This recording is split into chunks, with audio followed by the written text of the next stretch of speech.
It's debate season, and here at Pro Football Weekly, we're taking part as well in our one-on-one with associate editors Dan Parr and Arthur Arkish. And guys, we're breaking down the best team that's under 500 through 7 weeks of the season. Dan's got the Saints. Arthur's got the Redskins. Dan, you'll go first with the New Orleans Saints. Why are they the best below 500 team? Well, I think if you look what the Saints have done recently, they've won 2 games in a row, something the Redskins haven't done in over a year. Look at the offense the Saints have. We know it's one of the best in the league. They just put up 35 points this past week without their star player, Jimmy Graham. Tight end didn't play. Defensively, they're getting stronger. Jonathan Vilma just came back. He's getting healthier. He's the heart and soul of that defense. He's been such a big factor for them over the years. Getting him back is going to help. So I think if you look at the overall package on both sides of the ball, and then you have Joe Vitt, their interim head coach, his suspension over. He's back with the team. I think they're really set up very, very nicely for a strong finish in these final 10 games of the season. And Arthur, Dan talked about the people coming back for the Saints. The Redskins are losing guys. You know, Fred Davis out for the season. London Fletcher got hurt in last week's game, but you still have faith in Robert Griffin III in Washington. It's hard not to. I mean, look at what he keeps doing regardless of who's in the lineup. Of course, they lose Fred Davis early in the first quarter. What does Griffin do? He just goes off. He has the world champions on the ropes with the chance to put them down for good.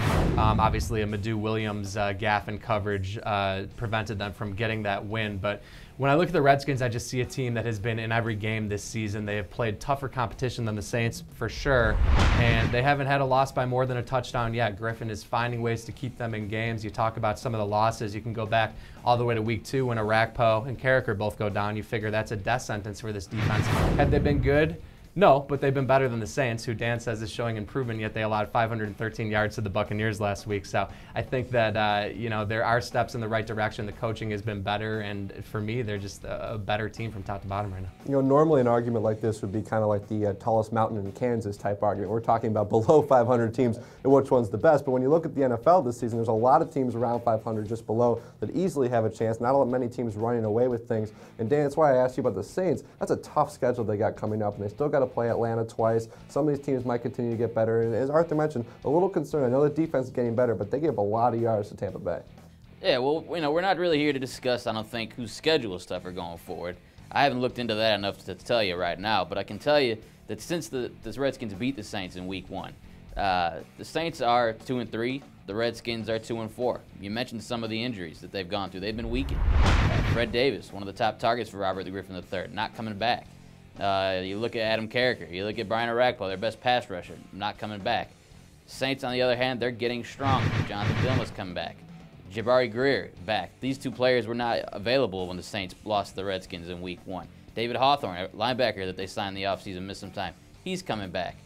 Jimmy Graham's on the mend. He's going to be back out there. This team is getting stronger while the Redskins, I think, are moving backwards. They are the depth has been hit so hard at certain positions because of these injuries. I think you lose another key guy. What is this team going to be able to do? It's really adding up for them at this point.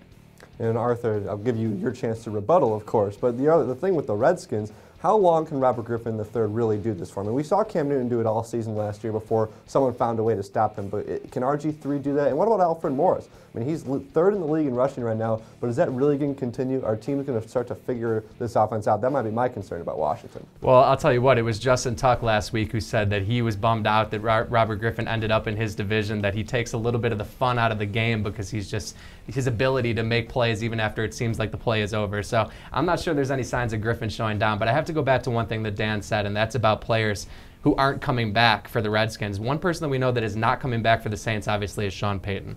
Meanwhile, we've watched Mike Shanahan put his best coaching job together since he's become the Redskins head coach. He's just been masterful with Griffin, so I think that is a huge part of the equation. He's doing an excellent job. Like I said, they're getting the most out of an understaffed defense, I should say.